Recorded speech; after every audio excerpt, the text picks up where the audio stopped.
Yo, what is good, ladies and gentlemen? Welcome back to the Premiership Podcast. We're your hosts, Jacob, And Elijah. and let's get crack-a-lacking into round 5, the gather round in Adelaide. And we'll start off with the Adelaide-Carlton game, where Adelaide blitzed the Blues 118-62. Adelaide's forward line and midfield just too good for the Blues. Yeah, no, it's from the beginning. It was pretty much over. The Blues, yeah, really, really bad start. Adelaide was at 51 points at quarter time, I think it was, to Carlton's like 14. So it was less than ideal for them. It's just all over the place. Adelaide's forward line just too good. Fogarty returning, Thilthorpe, Tex Walker playing his role, Rochelle and Rankin just blitzing through the whole team. And in terms of their midfield, Berry, what is it, O'Reilly? Yeah, Is it Riley O'Brien. Yeah. O'Brien. Just too good for the Blues, and their defense didn't really have to do much. But the only concern I have for Adelaide moving forward is their defense. Their attacking half is fantastic, but in terms of their defense, it's a huge question. I think, yeah, to an extent, that I can do some improvement. But I mean, Carlton was just smashed through the midfield.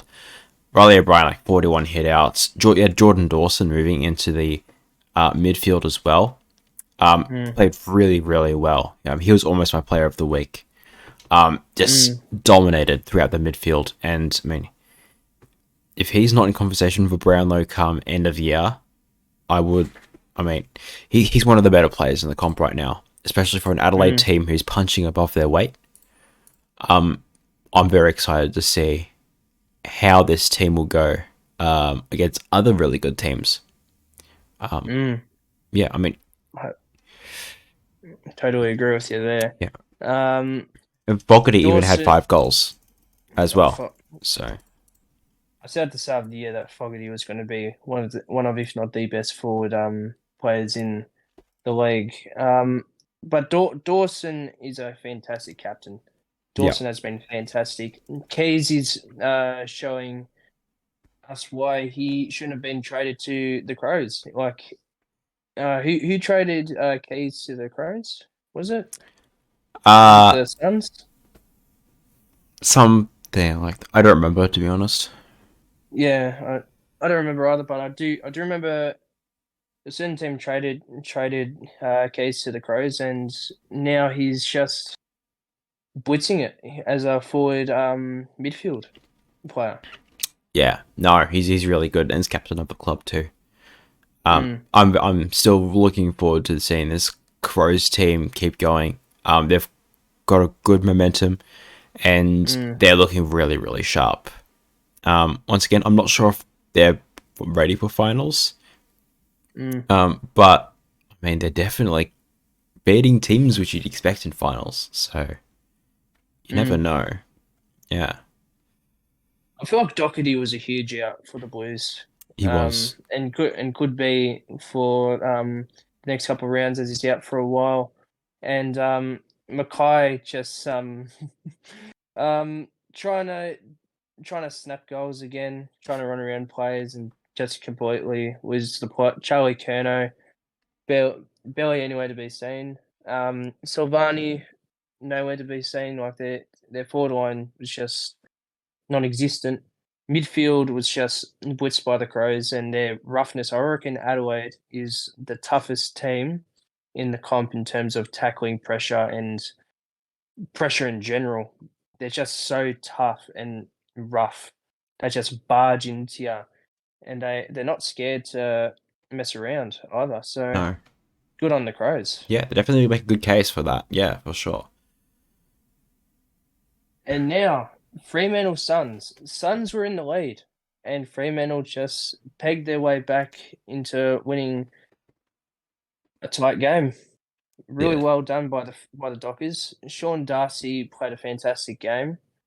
I reckon Jaya Miss, he is a forward to watch in the near future. He kicks drop punts like a dead-eye dick. He is arrow straight. Like, it's fantastic to see people actually do drop punts, and especially from tough angles. He kicked a drop punt from a tough angle where players like the great Tony Lockett and Jason Dunstall would have done drop punts instead of a snap.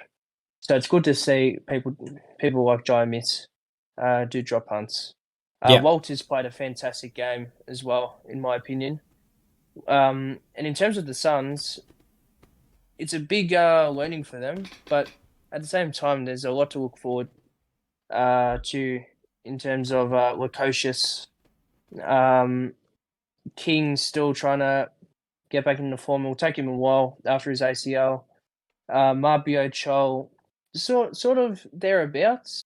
Could be better, in my opinion. Their midfield, young, developing, exciting, with their mentor in Swallow, just showing them the ropes. But Fremantle just too good at the end of the day. Yeah, I mean, Gold Coast kind of had them for most of the game, and yeah, they just ran out of steam in the end. I mean, yeah, it's Marbio Chol's first game back since I think King came into the lineup or round one. Since round one, took Caswell out and Chol in, and I don't think it worked too bad. It's just the Suns. They got some good players, but they need to stick to it. And they keep running out of gas. This is a common thread for the last how many years I've been in the league? What, 12, 13? Since 2011. 13 years now, so they just ran out of gas. And that's what ultimately let Fremantle catch up and then win the game. So credit to Fremantle for hanging in there, and there's a lot of things to take out of that on their side. They're nowhere near the form they want to be in. Ideally, if you're Fremantle, you would have smashed them through the first half, and Gold Coast falling off in that second half, you would take advantage of that even more. You probably ideally win by about 50 points. But Gold Coast in a bit of shambles at the moment. I totally agree. But I also think the Dockers are in a bit of strife as well in terms of their forward line. They haven't had a big forward since Matthew Pavlich, and they need that big forward. Like Matt Taberner is there, but he's not that player who's going to kick your 50, 60 goals for the season. They need to find their tall, big-bodied forward person who can smash through 50, 60 goals for a season to allow the Dockers to attack for a premiership. Yeah, I mean, you had Lob doing that last year, and he's gone because I don't know, he didn't want to play there anymore. So, I mean, you had a guy, and then the experiment ran a bit later than you would have hoped, and he left. But yeah, no, it's concerning, especially since they're not hitting the strides they want to, like they're expecting from last year. But yeah, their midfield and defense is fantastic. It's just they've got their small forwardmen like Schultz, Walters, the veteran, Switkowski. It's just they don't have that tall forward. Like Luke Jackson's predominantly a ruckman, but he just moves forward as well. Like he can be like a Max Gawn if he wanted to, but they need those two big forwardmen to really allow Fremantle to move forward and allow them to attack for a premiership. Yeah, I think the problem with their ruck situation at the moment is you have two rucks. You don't have a ruck forwards and have ruck defenders. You have two strictly rucks, ruckmen, and it doesn't work as well as you'd want. Melbourne make it work because Gawn can actually kick for goal, and he can. Gawn can kick for goal. I mean, when he wants to. As a ruckman, right? He does his job. He takes good marks. He clears space, and he's a big body down there that works. And Grundy to the extent the same thing. But Taberner, Jackson, it just doesn't work over in the Fremantle at the moment. So there's a lot they need to improve on. But hey, they got the 4 points. Mm. Yeah. Yeah, that's very true. But in terms of Gawn and Grundy, they're two completely different players who bring something special to the table. Sean Darcy brings physicality because he's a big-bodied bloke who can take hit-outs. But what does Luke Jackson provide that's unique in terms of athleticism, moving forward, intercept marking, which is what Max Gawn and Brody Grundy does. Brody Grundy's athletic and can pick the ball up from the ground and can hit a moving target, whereas Max Gawn can move back and forth, kick goals, even though he's not the best at shot in the world, even though he's improved on it. He can move forward, take marks, kick for goal, or even move into defence and take a mark, handball it to a defender and kick it out of the defensive half.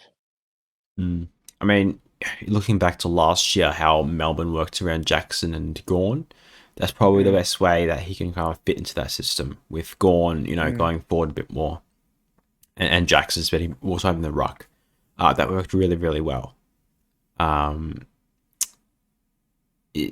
don't think Fremantle can replicate that though, with the personnel they have. At the moment. Yeah, I mean, they're not completely out of it this year, but do you think they make finals at the rate they're going? I'd like to see them finish between 10th and 6th. You would. They're not top 4 caliber yet. Yeah, no, definitely not. I think considering the rest of the league, can they compete with the Bombers team, who might be going between 8th and 5th? No. Can they compete with the Cats team, which is coming back? Probably not. Are they better than the Tigers? I don't know. Ooh, It's a tough call. That's a tough call. It's a tough call, but you don't know. And Richmond, I mean, we'll get into them, but not looking good for them either. So, yeah, there's a lot of problems with Fremantle at the moment. But at least for this week, they got the 4 points. They hung in there, unlike Gold Coast. And they'll look forward to next week. Couple of good discussion points there for Fremantle and the Suns moving forward. Yeah. But that's a good little segue into Sydney-Richmond, where Sydney toppled over Richmond quite easily. Richmond's discipline just not there for that game. No, it just wasn't. They weren't there at all. Some huge talking points out of that game, but the main question I have for you is, did they go too hardball for Hopper and Taranto?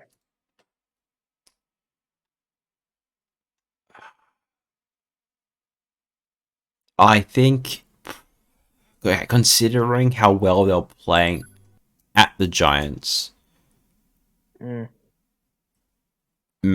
don't think it was too far-fetched. Like, the Giants, the Giants aren't going to want less for those players, right?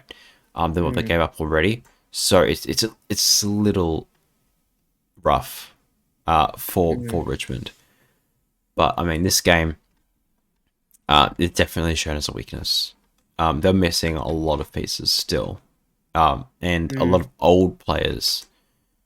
No, their dynasty's over basically, and you've probably heard that across other platforms as well and other journalists. Like, Richmond seems done.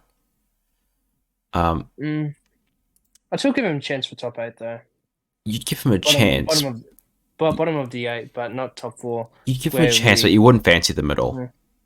I mean, the veterans are just getting old, and they probably need to start investing into the draft this year and next year to sort of kickstart another dynasty. Yeah, I mean, for sure. Because you got Jack Rewalt and Lynch, and they're in their 30s, and they're your two main key forwards. And then you got Cochin, who's still there. Martin, who's not his 2017 self. or for that space of 4 years, 2017 to 2021. So the dynasty is over. Yeah, I mean, look, Hopper and Toronto, they did perform pretty well. 34 and 32 touches each, with quite a few tackles and good marks. But the Richmond still probably cut a bit too deep to get those players, and even then, I still feel like for what they paid for, probably not the best payoff. But yeah, no, it's Richmond needs to turn the ship around if they want to make noise, because it's over basically. If they show up the same thing next week and the week after that, you're pretty confident. Like, yeah, no, it's not happening. Richmond's going to be out for a long time. And in terms of the Swans, the Warner brothers played really well together, in my opinion. Amadi will be a bit of a disappointing out with his hamstring injury. He's showing some real promise and some AFL smarts, and for him to just go out is a huge blow, in my opinion. In terms of where he's developing as a forward ruckman, for even the likes of Lance Franklin, he can be that exciting, athletic forward. He's not in the caliber of Franklin, but No. he can develop into a very good forward who can take the ruck. He can even turn into a bit of a Tom Hawkins if he'd like to. But that's not to compare players around him to Amadi, because Amadi's his own player. Yeah. However, that's going to be a huge out, but the Swans are just too good. Their midfield, Chad Warner's just a gun. Yeah. They learnt their mistakes from last week from Port Adelaide, and they just blitzed a mid-tier team, which they should have done to Port Adelaide. Yeah. Yeah. No, Sydney played really, really well. I mean, Papley kicked 6 goals with 25 disposals. You had Blakey coming off the back half, I think, with 30 touches. So overall, looking really, really solid team. And they'll be pushing for grand finals again, probably Premiership this year. They're looking really good. 100%. I'm not sure what else you can say, but yeah, there's a good bounce back from the loss against the Power, but yeah, they're back in form and they're looking very, very strong. Yeah. Another team that's pretty strong at the moment is Brisbane, smashing the Roos, 152 to 77. There's nothing really much you can say about this game, but Brisbane were just too good. Yeah, pretty much. Disappointing for Clarko. Not the showcase he wanted to pull out, but yeah, Brisbane very dominant. Smashed them everywhere, all around the ground, and it just wasn't close. You can't even say that Northampton kicked bad because they went 12 and 5. So you can't even give them any excuses. Just dominated everywhere. Danaher, inconsistent, but played a very good game. Yes. Hipwood played a good game. Rayner's back where he belongs. I don't know why Fagan started him in defence at the start of the year, because Rayner's just a gun up forward. He's just exciting and brings so much uniqueness to the squad, as well as Charlie Cameron brings uniqueness to the squad, and up forward, Ashcroft's putting up the numbers as well. Who else is there? Their defense is tightening really well. They're not there yet. I want to see them play the better teams: Bombers, St Kilda, Pies, Cats. Even even Power per se. Even though they're sort of mid-tier, Power could challenge them. But Brisbane winning pretty easily. Just North Melbourne developing. We're sort of expecting this for a developing team under Clarko. But there's some promising signs for North. Like Cumberland played really well. Not Cumberland. Combine played really well. Larkey played really well. Simpkin. who else? Curtis Taylor played really well. And they've still got players to come back as well. So either way, Brisbane gets the chocolates here, and North just another learning for them moving forward for the next 3 to 4 years to bounce back into finals, which I haven't been to in a fair while. Yeah, no, yeah, that's pretty much it. 75-point demolition over in Adelaide Hills, and yeah, that's it. Nothing else to take out of it, pretty much. And also an upset, Bombers defeating the D's. Bombers are really putting the hand to the throat here. Playing 2 ruckmen, which really exposed Grundy. Their forward line was just fantastic. Their defense was just fantastic. Draper with 3 goals, which the cult figure Draper probably deserved, very well deserved. To be honest, he's just so exciting. And in terms of their youth and age range, it's just really exciting because you've got the likes of Wanganeen still to come through. Like they've got such an exciting young list with some veterans who are thereabouts. Like Dyson Heppel is still a very good leader for the team, but their youth's just destroying it, and Stringer's also destroying it as well. He's bringing back some good form as well. Yeah, no, I didn't watch this game, but I was very caught. They caught me by surprise seeing the final score. Yeah, no, the Dons getting the win over the D's. Everyone expected Melbourne to win. Then everyone's like, "Oh, Essendon don't have it. It's not going to be close. Melbourne smash them," but they turned up. Yeah, no, Essendon. It's big surprise. I personally thought they might not even make the 8. Even though a hot start, might not even make the 8. But here we are. They've just toppled. Top 4. They've toppled one of the best teams in the comp. So ANZAC Day is going to be very exciting. I'm looking forward to ANZAC Day. They have a couple concerns and outs going into that game. Zach Merritt. Especially, Zach Merritt's going to hurt them a lot. Not being there on ANZAC Day, but it should still be a banger of a game. Because Collingwood have some outs as well. Yeah. Where do you think this team, the Essendon team, kind of fits? Should they be pushing for top 4? Is that reasonable for them to do? They're top 8, not top 4. Even though Gary Lyon with Champion Data says that Essendon is one of the best teams in terms of forward pressure and defensive pressure, which wins you premierships. Defense wins premierships, and kicking goals wins you premierships, obviously, because you need to put scores onto the board. Yeah. But I just feel as though there are some better teams out there. They might finish top 4. Like, there's nothing that says they won't, because the sky's the limit. Like, there's no real limits as to where they can go.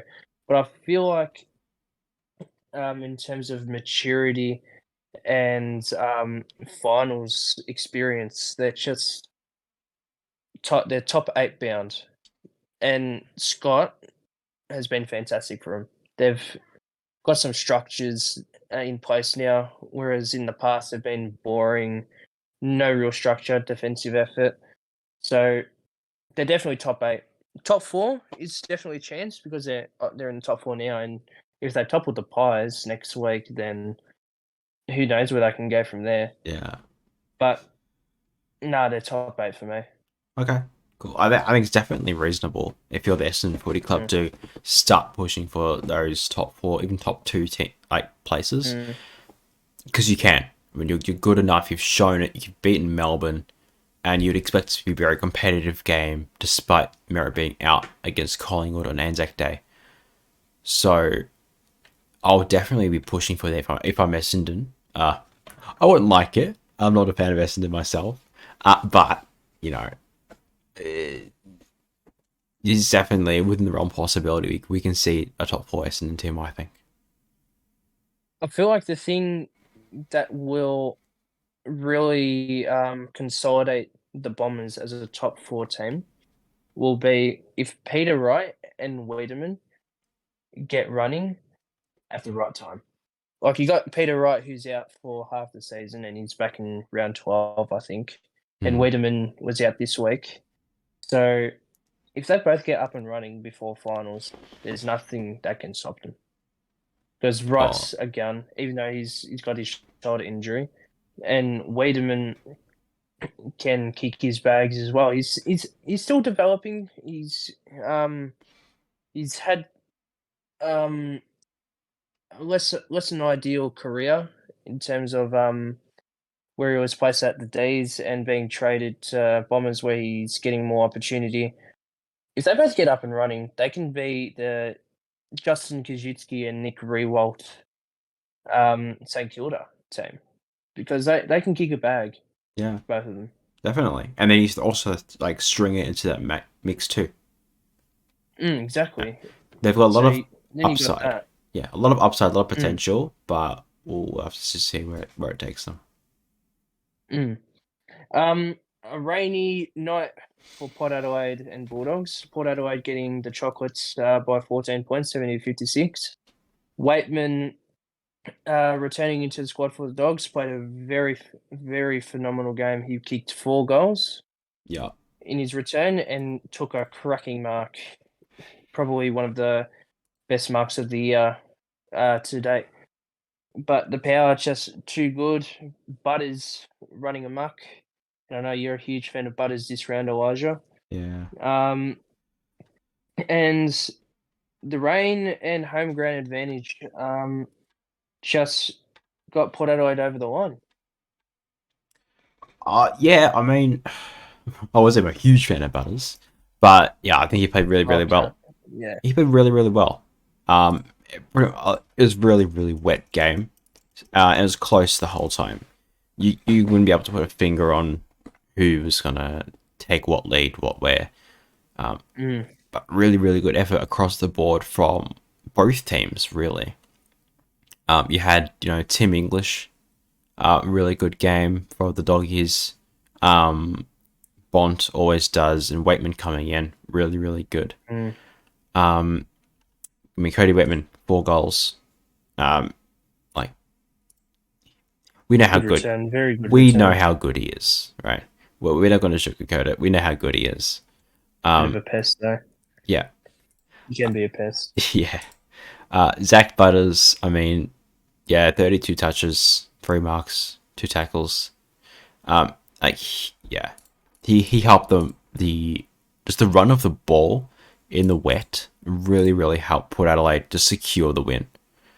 Just because it's just a slog all game, really low scoring.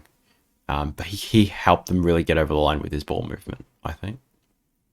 The question I have for you, Elijah, the thing I found interesting is that Port Adelaide's playing Ben Jones up forward.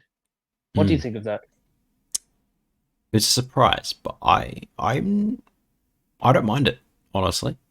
I think it works, and it worked on the weekend. It'd be interesting to see a bigger sample size, obviously. But yeah, no, it's working.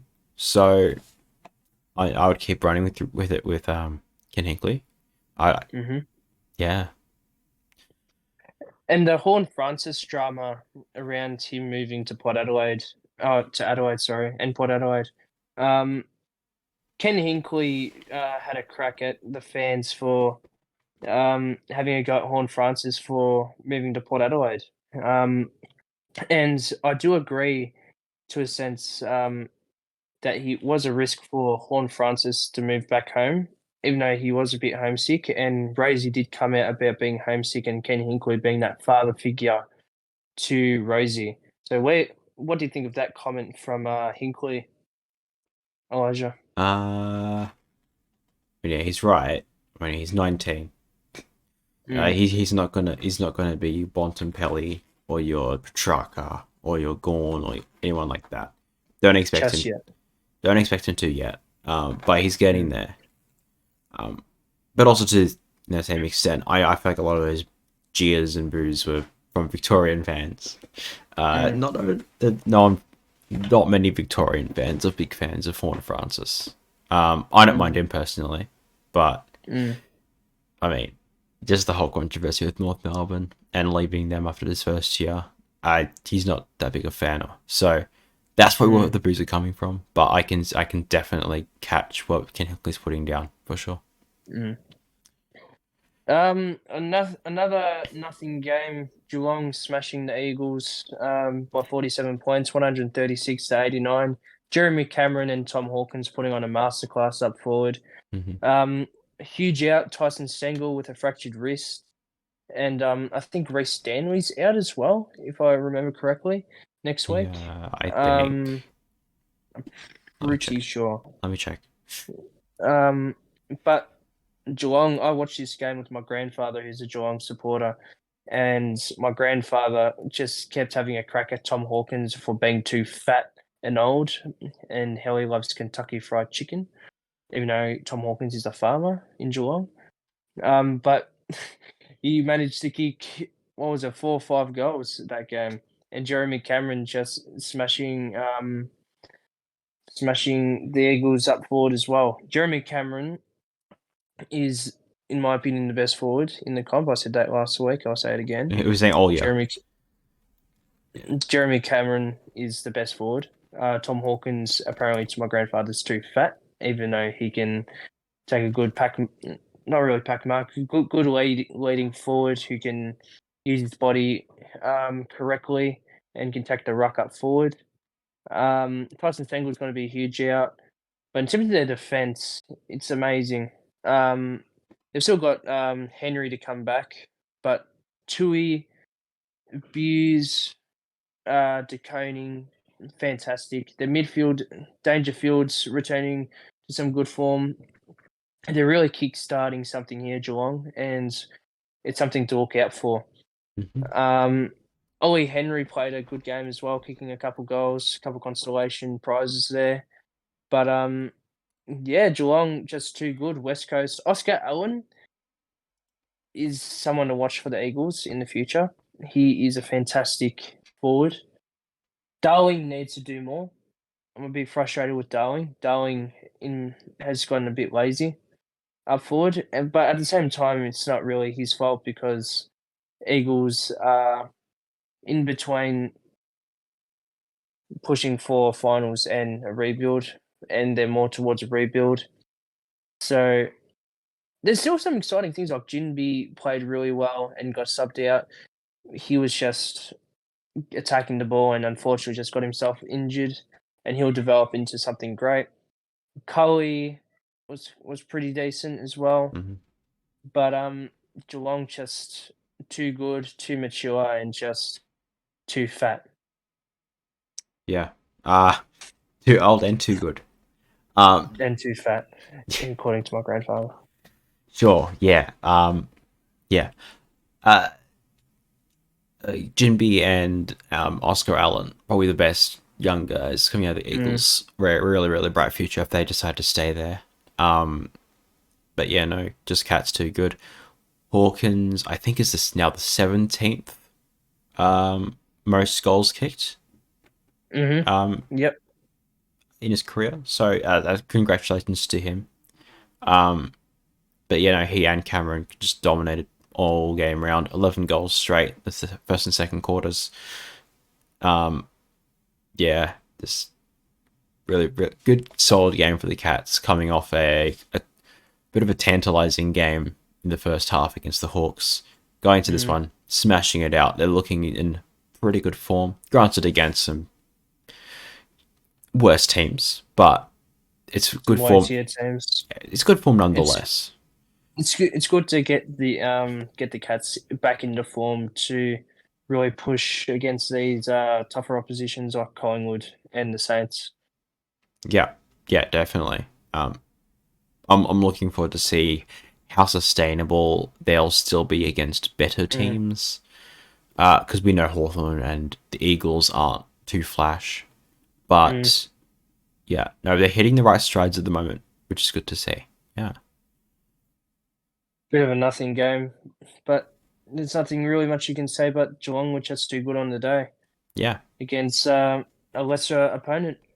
But now, the best game of the round, our Hawks losing to the Giants by 2 points thanks to a Himmelberg mark that could be mark of the year. Himmelberg destroyed us. And I mean, Mm. we had a lead and they got cut back. And then Himmelberg just put on a show. And just, yeah, he just put on a masterclass and just pushed everyone out of it. Yeah, no, big win for the Giants. I mean, you'd expect them to win it anyway, just based on recent form and how at their peak is compared to Hawthorn. But it was a close game nonetheless. It went right down to the wire. Was it Himmelberg who spoiled the kick from Jarwin Impey on the goal line in the last few seconds? I think so. Or it might have been Taylor. Either or. Really, really clutch. Very clutch. Yeah. But there's some positive signs. GWS is a lower to mid-tier team, whereas the Hawks are a bit of a lower-tier team. Good signs for the Hawks and the Giants moving forward. Like Will Day's been spectacular in the midfield. He's so exciting and very unique into what he brings into the midfield. Fergus Green slotting 3 goals, was it? 3 goals? Yeah. Brockman bringing some good form to the table for a young bloke. Midfield, defensively, Denver Granger Barras needs to improve a lot more. Even though he's a fantastic player, he's still learning his craft, and give him time with Sicily and the troops down in defence. He might be one of the best defenders moving forward when he reaches his prime of between 24 and 28. Midfield, Newcomb, really, really good. Wingard could be a lot better though. He's a bit of a nothing player at the moment. Well, yeah, I mean, yeah, well, Will Day will come back after ANZAC weekend. But Wingard, he's putting in effort. He a bit concerning. He did get injured. Tongue injury of all things. Yeah, tongue injury. Yeah, he cut it. Bit of a graphic warning, but he cut off the tip of his tongue in game. Yummy. No, not at all. He'll be out for a bit, and it's best of luck to him. Getting through that. That'll be really rough. But yeah, Hawks played really well. Just from a fan perspective, I was pretty proud of the way we played, even though we didn't win. I agree. I'm still very happy with the way we played, and it's a good brand of football to be promoting going into the rebuild. So, yeah, some good signs from us. I think... Same for GWS as well. Yeah, I mean, the Giants could have played better from the start. Ideally, they would have won this one by probably a bit more confident, but they got there in the end. It's a very, very good game, turned out. Surprisingly. Jesse Hogan plays really good down forward for the Giants. He brings something to the table. He competes. Watching the highlights of the game, I reckon he brings something different. Even though he was a top draft pick back in when he was drafted back in 2014, 2013, something like that. He was exciting, but injury got him, and he got traded to Fremantle from the D's, and then now he's at the Giants. But he does bring some maturity and something to the table for the Giants. Yeah, I mean, I'm tossed on Jesse Hogan. He's had some good games. One of those was on the weekend. A lot of the time, I don't think I'm super sold on him at all. A lot of the time I feel like he's there. He's a player that plays for the team. But in terms of his impact, I'm never sure, really. bit hit and miss sometimes, personally. But That's fair enough. he showed up against the Hawks on the weekend, and he showed what he can do. So yeah, good on him. And on to the final game, Collingwood St Kilda. St Kilda pegging it back in the last 2 minutes to cause a hard attack for the Pies. Dacos, 42 disposals, definitely in contention for the Brown Eye. Oh yeah. Oh, he's so good. He's good. Ginnivan, returning to the squad and kicking his first goal back from his suspension. Bobby Hill putting on a show. Adams, however, suspended for next week's game, so that's a huge out for the Pies, as well as Murphy, and out with concussion and a bit of drama there with Caminiti and Murphy. Caminiti will probably be suspended for 4 weeks. Yeah, it's not a good look for Caminiti. Yeah, not at all. Especially considering the teams they'll have. I think next week they play Carlton, or am I tripping? I think they play Carlton. I think they do play Carlton. I think they play Carlton. Yeah, no, it's not good. Especially since he's so young. But oh well, you'll take it on the chin, and I'm sure the Saints will bounce back. I mean, we didn't even expect them to get this far anyway. But other than that little bit of brain fade, the Saints played pretty well until that fourth quarter, and it's very close. Pretty much the whole time. Very low scoring, as I predicted. Yeah, very low scoring. A lot of defense, because both these teams are very, very strong defensively. There'll be both teams pushing for the Premiership, I think, come September.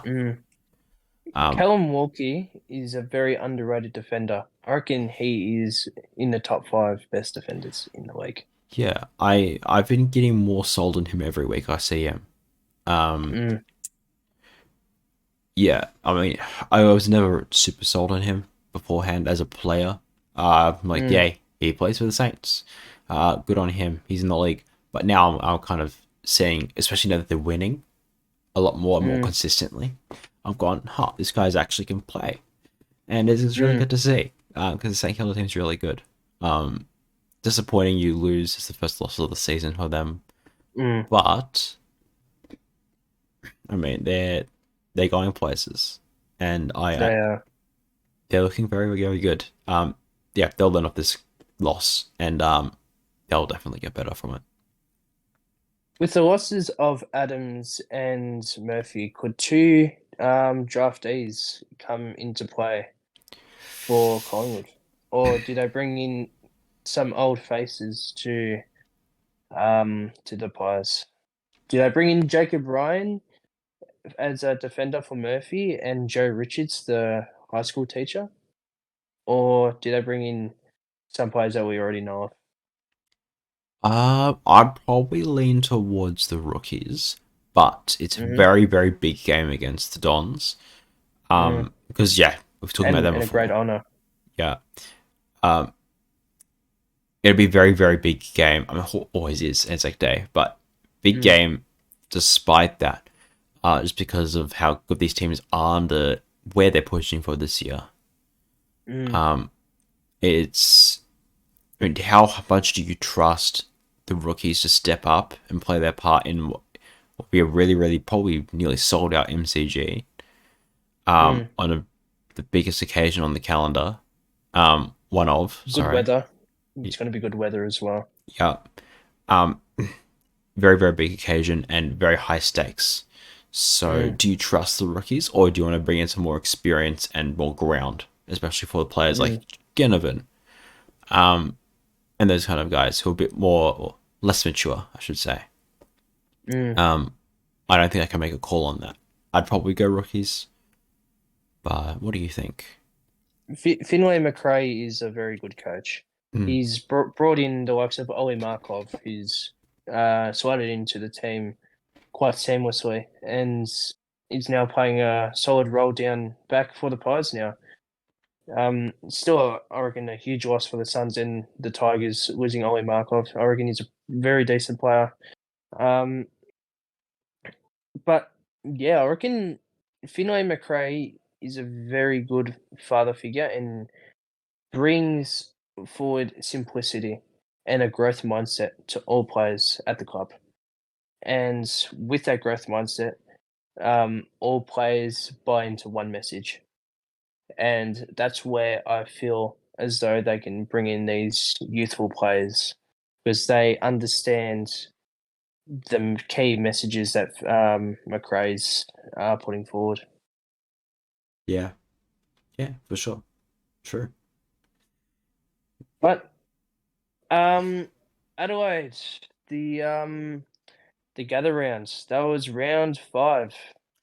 Now we're on to the power rankings for the week. Yeah, so new kind of segment.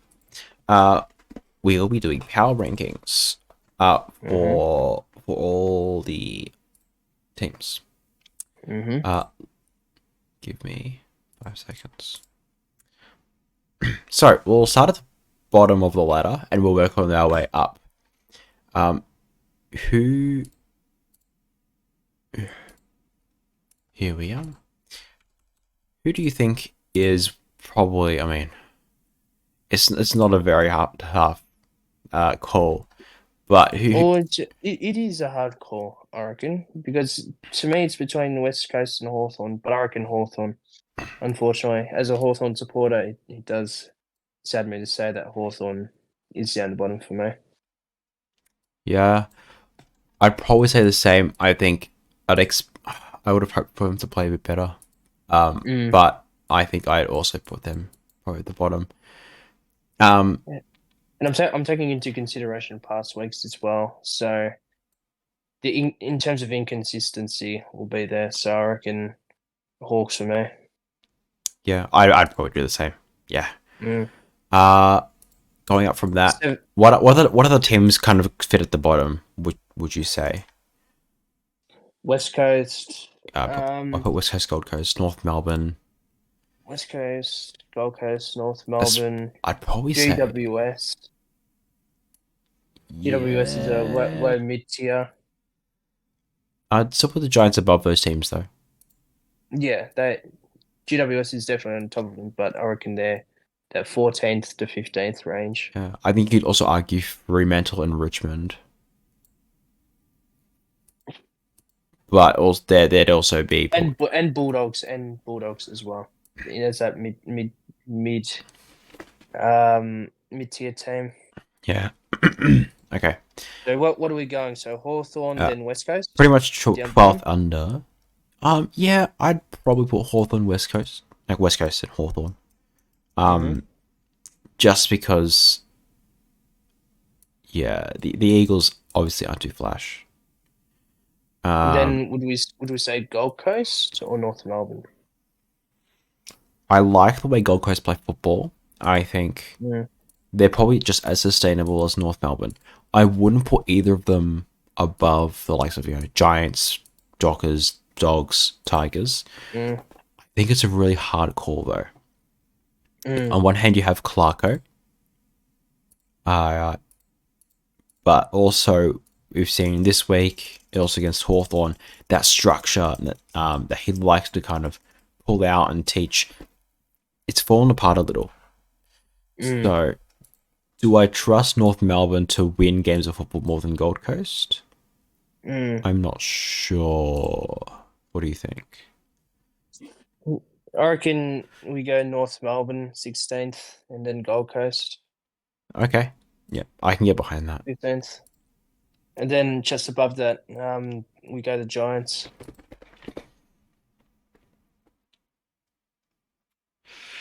Even though they got the dubs, I'm just taking into consideration where they placed on the ladder as well, and where they not where they lay as a team as a whole, and how they structure up against the better teams.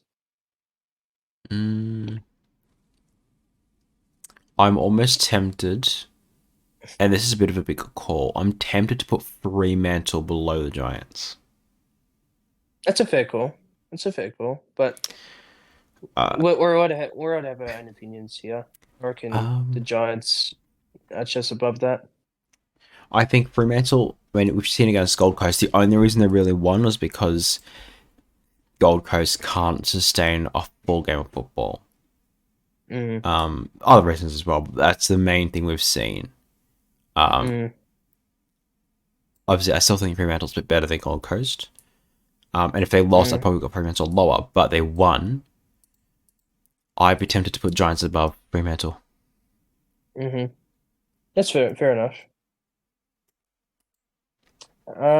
You happy with that, or would you rather go Giants lower than Fremantle? I can. Don't want to drag it too long. I reckon. It is just my opinion. I reckon the Giants are just above. Who was it? The Suns. And I reckon Fremantle are that mid-tier team between 12th and 8th. Yeah, I mean, just solely because of their midfield. Okay. And defense. Yeah, I mean, look, who have the Giants beaten? Hawthorn and Adelaide. Both barely. So I think going off that, are these power rankings for this week? As of the end of round 5. Oh, okay. As of the end of round 5. Yeah. So above the Giants, I've got the Dogs. Right. Then above the Dogs, I'm trying to think of other teams here. Above the Dogs, I've got the Dockers. Right. And then above the Dockers, I'm going to go Power. Power. Okay. Power. Just above them. And then above them, I'll do the Cats. They haven't had a good start to the season, but they're bringing it back. But they're not there yet.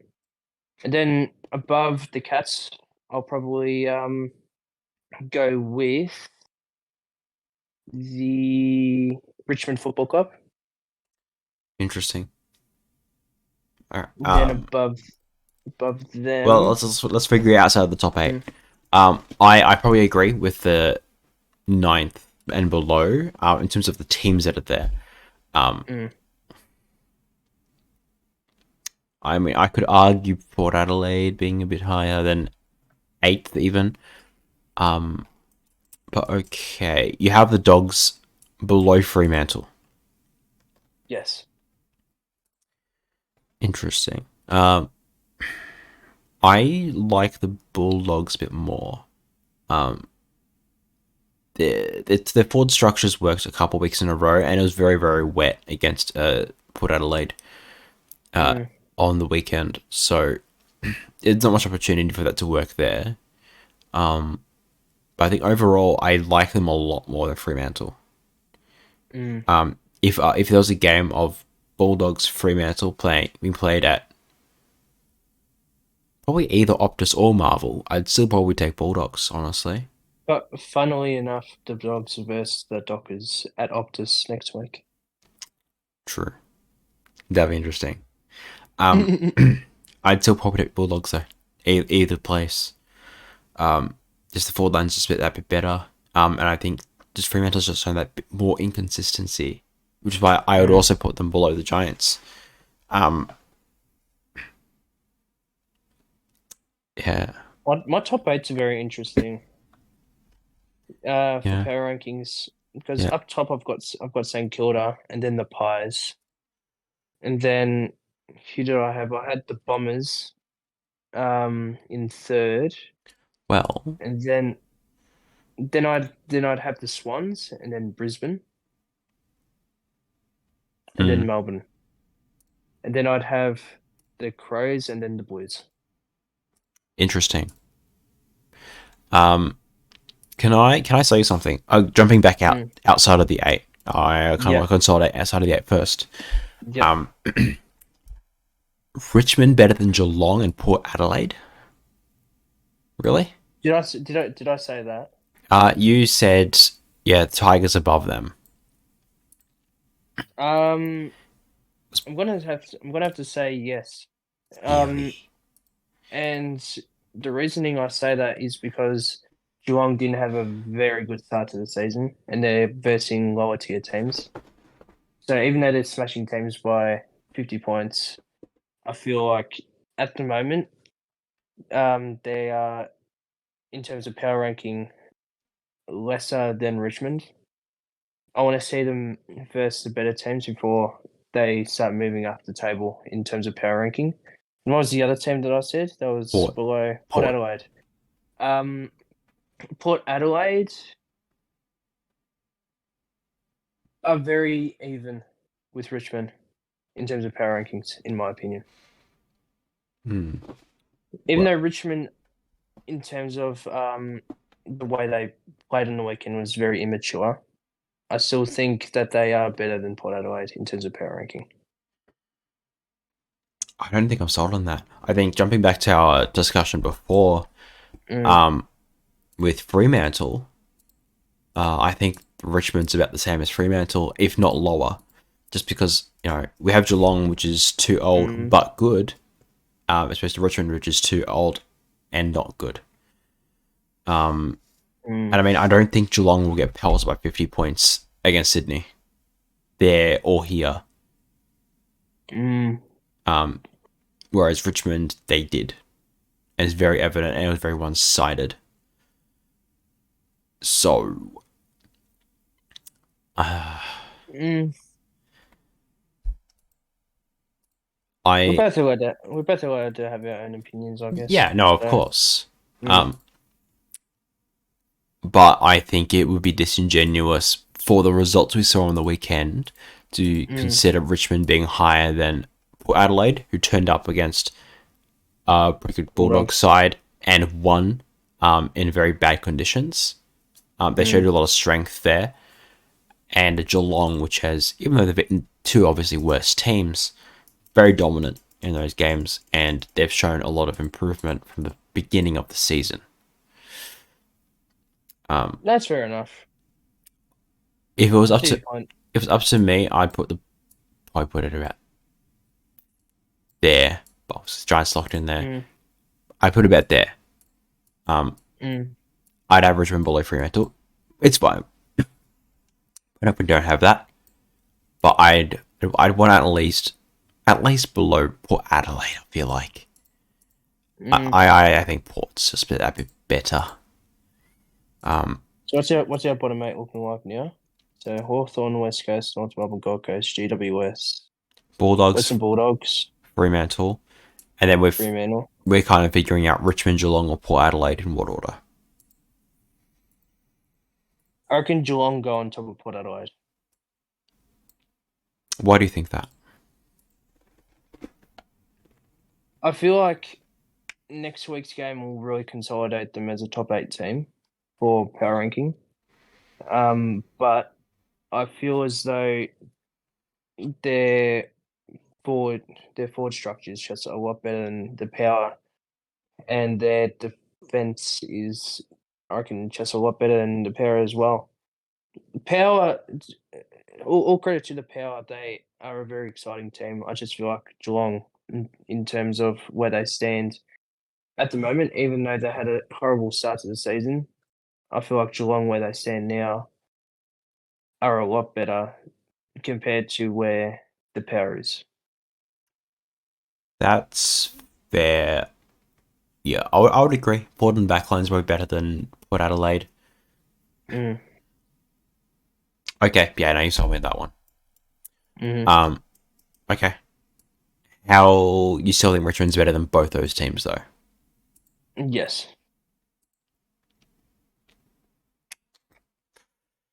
Just for one more week. One more week. If they, who do they have next week? They have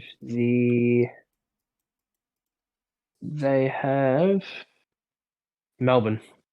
So that'll be a very interesting game. If they don't turn up there, then my mind will be changed. Well, I think Melbourne will probably beat them by 50 points as well. Let's For the record, I do not agree with this. I think Richmond's about 13th or 14th. But I think for now we'll put them about 9th. Depending on how they go next week. We'll probably decide it, I guess. No, who do I have in 8th? In 8th position, I had Carlton. Before going to top 8, let's just go from the top now. So starting on first, who's the best team in the comp? St Kilda. They lost to Collingwood. I still think St Kilda are better than Collingwood. I would love to agree with you. I really would. I love St Kilda, the way they're playing, all the jazz, but Collingwood won. And even though it was a close game, and it's a very even game, Collingwood broke out first, and they're the ones who kind of did the biggest punch. I'd be tempted to say Collingwood. Yeah, in terms of who won on the weekend, I will submit to that. Collingwood is the better team. Okay, but I do feel like in terms of where St Kilda are going, it's going to be St Kilda being the better team in terms of power ranking. Yeah, I mean, I guess giving the benefit of the doubt, St Kilda, if they didn't have any injuries, and everyone is back, they'd probably beat Collingwood. Would we lock them for 1-2? 1-2, yep. Okay, cool. I'm happy with that. Saints, Collingwood, even though Collingwood won. Swans. You have Swans third. Let me. Can I sell you on Melbourne? All right, give me a crack. So obviously bad game on the weekend against Essendon. However, shown to be one of the more consistent teams in the top 8. They played really well, very consistent every week. Gawn and Grundy has been working when they've played. Even Grundy by himself, not awful. I mean, in the ruck can be outbeaten a little bit, but it works when he rocks up. So, I think Melbourne, good, underrated backline, but what that really gets other teams is the midfield. I think I'd rate the Melbourne midfield higher than Sydney, and just their clearance game, probably about the same, honestly, but the midfield's just that bit better. And would you take Fritsch or Buddy Franklin? You know, I'd definitely take Fritsch at the moment. I would take Fritsch. If we're talking prime Franklin, then I'd take Franklin. But well, no, because he's a veteran. Current Franklin or current Fritsch, I'll take Fritsch. So considering those options, I would probably take Melbourne above Sydney. Yeah, I can see where you're coming from, but either way, I'd still have the Swans as either 3rd or 4th. So, are we happy with putting Melbourne 3rd and Sydney 4th? I'm happy with that. Or would you put the? No, I wouldn't be as hasty to put Bombers that high yet. Bombers 5th. Do you think Bombers or Brisbane? Because Brisbane have been looking pretty consistent. A couple of lapses against Melbourne in the blackout game, and also Port Adelaide. But I think overall they haven't been too awful. And also we need to consider Carlton, because Carlton's looks really good, literally just outside of the Adelaide game. That's it. That's the only lapse they've shown. So only until now they've been probably the top 3 side in the comp. Would we drop them out of the top 3 by what, 5 places? I mean, I don't know why I have such a soft spot for the Crows at the moment, but I'm more inclined with going with the Crows on top of the Blues. I've just got this soft spot for them, but I can agree with you that Carlton are the better team at the moment. But I just love the Crows for the power ranking. But I do agree that it should be Brisbane 5th and Essendon 6th. And then go Carlton, Adelaide. Okay. Yeah, I mean, I love Adelaide too. I've been very high on them all year, but I don't think...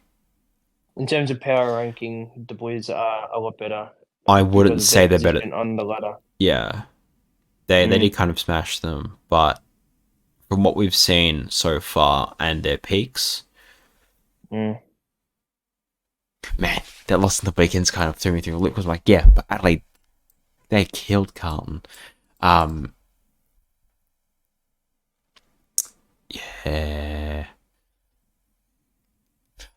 I reckon if you're happy with that, we go Brisbane, then the Bombers, then Carlton, then Adelaide. Adelaide, yeah. Are you happy with that? Is Essendon beating Melbourne consolidate them above Carlton and Adelaide? Or can you see like they've still got some weaknesses in their game which, you could warrant them going lower or in between them? I feel like solely because they played so well against a quality opposition, I've got them on top of the Blues. But once we see a Blues Bombers game, that'll be the true, not true. That'll be the decision to make in terms of where they are placed in the power rankings, and the power rankings can change very quickly. So for now, I reckon the Bombers are better than the Blues. I always felt it's almost an off game for Melbourne.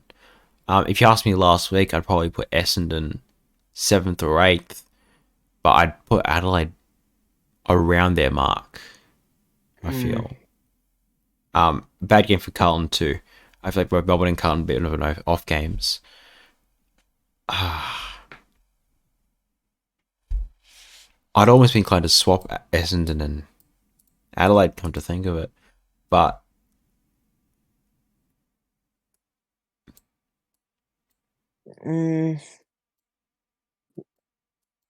so the main issue we have here is Carlton better than the Bombers? If Carlton actually thinking about it, I've been thinking about it. I do think the Blues have got a slight edge. Yeah, if Carlton and Essendon played tomorrow, who would win? Carlton. I agree. And then, oh my god! I feel like the Crows would beat the Bombers. Yeah, no, I feel the same way. Just literally just because of what they dish up every week, their effort, and then also what they did against Carlton. Are they better than Essendon? But also Essendon's been a top 4 side. They're second now, but they've been top 4 side all year. Shorts, so only 5 rounds, but I reckon we keep it as that for now. Okay. Just solely because the Bombers are a top 4 team. Okay, I'm pretty happy with that. So, to recap, we have St Kilda, Collingwood, Melbourne, Sydney, Brisbane, Carlton, Essendon, Adelaide to round out top 8. Top 8. Going outside of that, 9th and below, Richmond, Geelong, Port Adelaide, Fremantle, Western Bulldogs, GWS, Gold Coast, Kangaroos, Eagles, Hawks. Next week, I feel like it'll be a lot more different. Definitely. Especially in the bottom half. Yeah, definitely can change next week. You happy with that list? I'm very satisfied. Okay. I'd definitely change a couple of things, especially with Richmond. I'm not keen at all. But we'll call it there. That is our power rankings for week 5. Round 5. Other way. Very, very long segment, but it's good to have a bit of a toss and turn between opinions. Let us know in the comments. Where would you place Richmond, granted how they played against Sydney? Do you think they're better or worse than Geelong and Port Adelaide? Let us know what you think. Now on to our predictions for next week. Yeah. Where Fremantle take on the Dogs at Optus. Fremantle and the Doggies. I'm going Fremantle, straight out. Fremantle. I think the Western Bulldogs. I'm not sure what the weather's going to be like, but I feel like either way, the Bulldogs probably pull ahead. Not by much, not by much at all. But I think the quality the Bulldogs have shown in the last few weeks in their forward structure that has been questionable. It's been working. It's been getting better. I think they could pull ahead. Port Adelaide Eagles at Adelaide Oval. Definitely Eagles win this. No, Port Adelaide. Port Adelaide get a pretty easy W. Port by 80.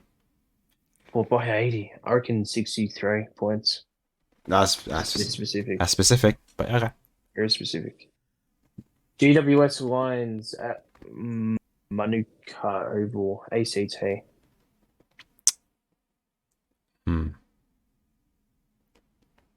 Anything could happen with this one, but I reckon the Lions get the dub by about 23 points. I'd be more confident going Lions. The Giants. Could we see an upset? Because there've been a lot of upsets this year. I can definitely see it. I'm probably just more confident in the Lions. Yeah, that's pretty much it. I mean, the Giants have beaten Hawks and Eagles. No, Crows. Hawks and Crows. In very, very close games, going down to the wire. I can't really see them beating the Lions as confidently. Geelong, Sydney at GMHBA. Good game. Sydney's the way better team. Way better team, I feel. But Geelong have momentum. Geelong have got some good things going. Advantage. That's the big thing. Home ground. At GMHBA, I'm taking Geelong. I'm taking Geelong by 7 points. I think a bit more than that. But it'd be interesting to have a bit of a squiz at. Hawthorn Adelaide in Tasmania. Adelaide. Adelaide. Adelaide. I'm not allowed rating any further. I think Adelaide's just way better than Hawthorn, unfortunately. Even though in Tassie, I think Adelaide just blow us out of the park. And I totally agree with that as well, in terms of where the Crows are placed and their momentum compared to the Hawks' youthful and rebuilding team. Carlton, St Kilda at Marvel, 3:20, prime time. I want to go to this game just to see it. It'd be a spectacle. Sold out Marvel Stadium? I'd love to see it. I think the Saints get the dub. I hope the Saints get the dub. I want the Saints to get the dub. Just a smear all over the Carlton fans' faces. I hate the boys. I hate them. Even though they're such a good team, I hate them. I'm gonna have to go Saints, and that's not just out of pure hatred for the boys. I feel like the Saints will defensively destroy them. Yeah, I reckon Wilkie and his crew down back will just destroy Mackay and Kerno. Yeah, I mean, who will just lock them up? He could pretty much toss a coin, really, for this game. For your tipping's sake, I probably wouldn't. I'd think about it a bit more, but I'd probably take the Saints as well, just by a touch. And coming off their first loss of the season, I think Ross the boss going to lock them in. All right, boys, this is what we need to work on. They'll work on it. They'll come back better than ever against Carlton. I totally agree with that. Although, no Caminiti, though. Yeah. No Caminiti. No Caminiti. But they do have Membry back. And I think Hayes comes back as well. Pharaoh? Suns, North Melbourne in Queensland.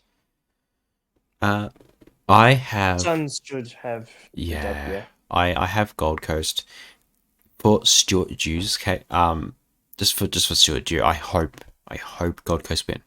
They need to win. Clarko is probably the better coach, but for Stuart Dew's sake, please Gold Coast win. Please win. I reckon the Suns should consolidate a win by about 4 or 5 goals. They're 17th on the ladder, I think. And they're not looking too flash at all. Just fading out of games. They need this win desperately. And I do think they'll get it, but it's gonna be a tougher game. Yeah. Melbourne Richmond at the MCG. ANZAC gave Melbourne should consolidate pretty easy dub here. For all the reasons that I said before about Richmond being about 15th or 14th in the comp, Melbourne should win pretty confidently. That I can totally see flipping on its head and Richmond winning, but I think Melbourne still win pretty well. Yeah. Anzac Day, Collingwood Bombers. What do you think? Huge Pies. I have Collingwood too. The Pies. I feel like they're just I wouldn't say they're more exciting. I just feel like the Bombers don't have the forward line at the moment. I feel like Wiedemann's still out, I think, next week, and Wright's still out, so they don't have that tall forward. But the Pies do. But what the Bombers have compared to the Pies is the Bombers have ruckman. So I'm taking into consideration structurally the Bombers are better because they do have ruckman, but I feel like the Collingwood's exciting ball movement will win them the game, and Nick Dacos will win the Anzac Day medal. I can see that. Collingwood, no ruckman. And Merritt is a very big out. McStay, I think, is out as well for the Pies. I think. Yeah, you don't. No one quote us on that, but he might be out. Yeah, I think the clearances battle, Essendon might. It's a bit of an arm wrestle, but I think if Merritt was in, still take Collingwood, bit more of a coin toss. But I feel like, how the game was kind of playing out in my head, Essendon win the tap, they win the clearance, Collingwood intercept, swinging off half back through Jacobs, like they usually do. And I hope they're more than Jacobs, but yeah, I think with Merritt being out, their midfield's just a teeny tiny bit better. Or I guess less to worry about. Obviously, still a lot to worry about with Essendon. But I think the Pies by a touch. I do agree with that as well. And who do you think will win the Anzac Day medal? Dacos. Same here, brother. He's pushing for Brownlow medal, and I see no reason why he can't win it. Anzac medal. I totally agree with that as well. All right. Funny moment from the weekends. My funny moment was the man, the myth, the legend, the guy who was wearing the Guernsey or the jersey of all teams, celebrating the gather rounds. He made my weekend. He was so funny. Every time he popped up on screen, he's the GOAT of the gather rounds. He's the final boss of the gather round. He is the Ohio final boss of the gather round. He was so funny, and I think it was the it was the Geelong West Coast game where he held the banner of merge all teams. Merge all the teams, and I'm like, bro, that's not how it works, but it's a good idea. But bro was him. He was him, and every time I saw him on screen, he just brought a smile to my face. I loved it too. My not really a funny moment, but I find it really funny. And I go on social media and I see all these Victorian fans wanting gather round in Victoria. Yeah, what the hell? It happens every week. It's not happening. Mm. It happens every week anyway. Especially in finals. It's gather round. Yeah, that's our finals. So it's like, yeah, this doesn't exist, unfortunately. And it won't ever happen. I think if we give them gather round to other places, give them to Tassie, give them to WA, not Victoria. We don't have the infrastructure even in regional places. Not there. And you can't give it to Melbourne. It's there every week. So That's a pretty good segue into what made us angry for the gather rounds this weekend. You can discuss why you're angry about gather rounds being reinstated until 2026. I'm a little frustrated. So gather round. If you didn't know, gather round is staying, and it's staying in South Australia. So the South Australian government has signed a 3-year deal with the AFL to have gather round for the next 3 years in South Australia. That doesn't mean just Adelaide specifically, but you'd assume so. I have a lot of problems with this personally. I think trying to push for a Tassie team as the 19th team, I think gather round's a really good idea to put into Tassie because it shows how much interest really is there. And do they have the infrastructure ready? And, will it work? Will a team there work? And especially now it's the next 3 years, we're probably getting a Tassie team around then. I don't think we'll ever see it. I think that's the one place before South Australia I would have been going for gather round. So I do agree. I do agree with that point because of the push for a Tassie team, especially from the Tasmanian government, and to promote a team there would be fantastic. Exactly. To consider playing in Tasmania to, like you said, show how popular the AFL is in Tasmania. But to reinstate it in South Australia, it doesn't give the likes of Tasmania and even WA, even though they have 2 teams as well. It's a bit secluded from the rest of the AFL because South Australia is, from where we are, only like a 4-hour drive, whereas WA is about a 15, 16-hour drive. Yeah. So it's pretty secluded. And WA have hosted a grand final. So there's that to consider, even though it's during COVID. I do agree with the notion that it should be played in Tasmania. That's the first option, and WA as a second option. Yeah, I mean, it'd be really, really good litmus test for Tassie. Like, it's the best possible metric you could go. Let's do it in Tassie. Let's see what happens. It's the best possible litmus test for them and a new team. And for the government to kind of wrap their head around, okay, this is what it might look like if we have a team. It's just disappointing across the board. I think if you're looking at even adding a 20th team, the first place you'd be looking at is West Australia. The success of those teams are not burning and falling over like the Giants and the Suns, and you don't expect them to. Very loyal fan bases out there, and you're going to get big crowds week in, week out. Even though the Eagles are an absolute wreck of a team, they're still pulling big crowds over there. And they've got history behind them as well. And there's history over there too. And South Australia does too, but you need to share the ball around a bit more.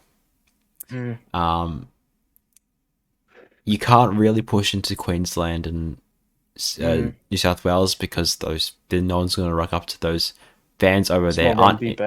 They're not interested in AFL. They're interested in rugby. And I think Northern Territory, there's just not enough infrastructure, I feel like, to hold those kind of events yet. One day, hopefully will, but currently, or in the next, I guess, 4 years, I don't think they have the infrastructure. Canberra would be interesting. Canberra would be interesting. I was going to ask that. Yeah, no, Canberra would be very interesting because I think it could work. I don't know if they have more than one ground, to be honest, but yeah. The one thing I will say about that and why it won't work is because of how many people they bring into the Oval compared to Adelaide, Tasmania, in WA. They'd only be able to bring in like 10,000 people compared to Optus Stadium's, what is it, 60, 70,000 Yeah. max capacity. And Tasmania, even though have smaller capacity, they still bring in about 25 to 40,000 spectators, whereas Canberra's grounds only bring in about 10,000 to 20,000 because of the stands at the ground. Yeah, I mean the Giants struggle to even pull half a full crowd, even for a good game over there. So yeah, I guess for that reason it wouldn't really work. But yeah, no. Long story short, I don't like how Gallagher's staying in Adelaide. Share the ball a bit more, please.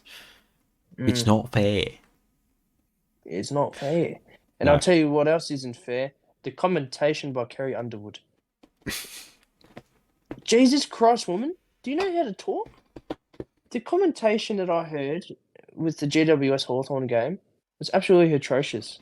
Your metaphors and wording is hilariously despicable. Like, you learn from the greats from Brian Taylor and Dennis Comedy, Bruce McAvaney. They knew how to say the right things at the right time and make it humorous or make it intelligent. Kerry Underwood makes me lose brain cells. It almost to the point where I have no brain cells. Like, I remember last year there were memes floating around of her commentation, like The orange team. I think it was the orange, the orange team. You can't be saying the orange team. It's like Essendon and the orange team. this was last year, but her commentation on Sunday's game was hilarious, and it made me angry because it was so funny to see a professional commentator muck up simple metaphors for AFL, whereas Brian Taylor has this exciting, elaborate way of saying things that brings people to watch it on the TV. Whereas Kerry Underwood, I want to kill myself. Okay. No, I'm a bit far. A bit far, but I'm trying to get my point across. It's Kerry Underwood, please find a new job. Even though I love the promotion of female commentators and Daisy Pearce, fantastic. We all have to admit that Kerry Underwood has to improve to really get some recognition within the commentation world of the AFL. That's just my opinion, but that's just what made me really angry. Her commentation is just horrible. Sure. I mean, I've seen a lot of other people also get meme a little bit. But I don't mind. Yeah, but Brian Taylor's funny. Like when he got a couple of weeks ago when he got aroused by Gary Rowan's set shot, that was funny because he actually described it in the correct way. Whereas Kerry Underwood, oh, Fredericks kicked a goal. Whoa! Like there wasn't any spectacular words that was used. Whereas if Brian Taylor saw that Frederick goal from last year, he would have created multiple metaphors and used big words or even small words to really make it seem like a bigger goal. I guess, yeah. I don't mind her as much, honestly.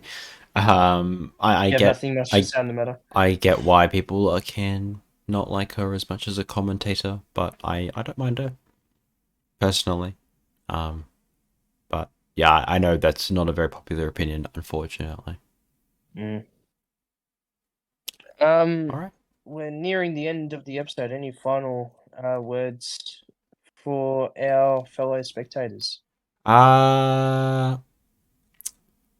Well, I do have one question for you. Who's your player of the week? Oh yeah, the player of the week. I've been thinking about it. At this, before the episode started, I was talking with Elijah about my best player, and thinking about it now. Even though they lost, I'm going to go with Callum Wilkie. Yeah. I don't usually go for defenders, but he, in the past couple of weeks, has been fantastic.